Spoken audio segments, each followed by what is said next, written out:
Unwanted passengers. One morning, Douglas was taking goods along the branch line. Up ahead, he spotted Duck and his coaches on a siding. The passengers milled about beside the line, grumbling and fussing. Douglas was intrigued. "Oh, what are you doing, Duck?" he asked. "Oh, nothing to worry about," Duck stammered. "You'd best be off with—" He was interrupted by a commotion from within the coaches. After a great deal of shouting and banging, the driver, fireman, and guard emerged, disheveled and displeased. "Blasted squirrels," fumed the driver. "We'll never catch them." Douglas was in hysterics. He chortled away, leaving Duck quite embarrassed.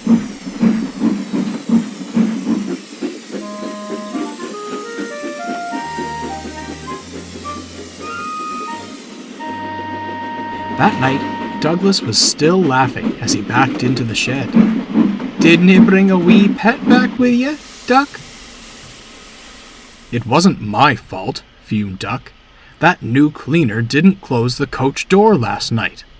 The poor things probably needed shelter from the cold. I only wish," he went on, blushing, "they'd had the courtesy to leave before my passengers got on." "A duck and his squirrels, Donnie's quackaroo, and Oliver's toad," mused Douglas. "Oh, Guy, are we a branch line or a zoo?" The three engines glared at Douglas. "No pets for me, thank ye," he boasted. "Take my advice, Duck. Leave young coaches for a wee while. No unexpected passengers with the goods." Duck, exhausted from the day's ordeal, decided not to retort and went to sleep instead. Over the next few days, Douglas was insufferable.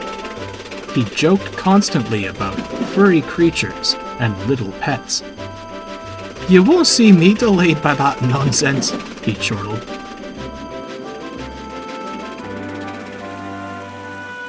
One wet and dreary morning, he was delayed. Poor Oliver failed on the points outside the shed, trapping Douglas inside.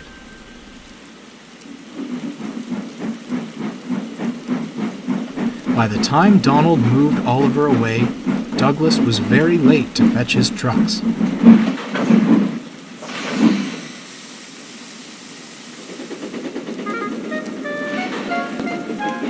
"No tricks," he barked, fussing into the yard and giving them a shove. Above the usual grumble of the trucks, Douglas thought he heard something.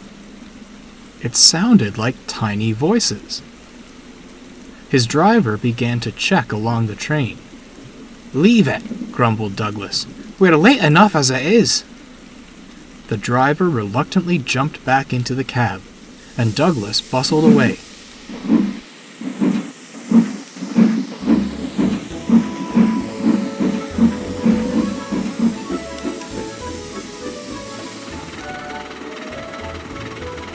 Soon, he was steaming along the line, determined to make up for lost time. Due to its proximity to the sea, Duck's branch line usually felt the worst of any bad weather. There was a small bump in the line where some of the ballast had shifted from the rain. It was due to be put right, but the engines knew to take caution until it was fixed. Douglas was in such a hurry that he forgot all about it. He charged over it, and the whole train felt the effect. The trucks groaned, but again, Douglas swore he heard more voices. Before he could think of anything else, a persistent knocking sound filled the air. The driver looked back. "Bother," he said, applying the brakes. "One of the van doors is open. That bump probably rattled the latch loose." Douglas was cross. He knew the trouble had to be put right, but now he'd be even later. The driver met the guard at the van with the open door. They inspected it but found no damage beyond the loose latch. "We'd best check the goods inside," said the guard. "The way Douglas was banging about, they're likely all over the place." The driver and guard stepped into the van, and, "What do you think you're doing?" the guard shouted. Huddled in the van were 3 young boys, looking rather frightened. "Going for a ride?" said one nervously. "I'll go phone the police," said the driver, noticing the guard going red with anger. Douglas had to stay where he was until the authorities arrived. Because of that, the other engines were held up with their trains. Soon enough, the police arrived. Sir Topham Hatt was with them. "My railway," he began sternly, "is not a playground. Your trespassing could have left you seriously injured. I do not want to see you around my railway unsupervised again. Is that clear?"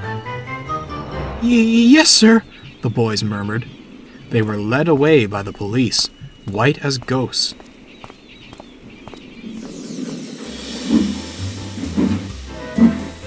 Soon enough, services resumed, and the engines worked hard to make up for lost time.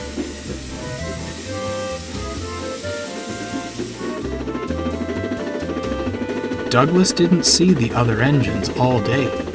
They were far too busy to bother with him. He hoped for some peace and quiet in the shed, but he wouldn't get it. "I'll tell you one thing," Oliver said to the others. "I'd rather be a pet owner than a babysitter." "Och, so much for no unexpected passengers on your trucks," laughed Donald. "Are we a branch line or a daycare?" "Never mind them, Douglas," soothed Duck. Douglas was about to apologize when Duck began to giggle. They're only kidding, after all. The shed erupted with howls of laughter.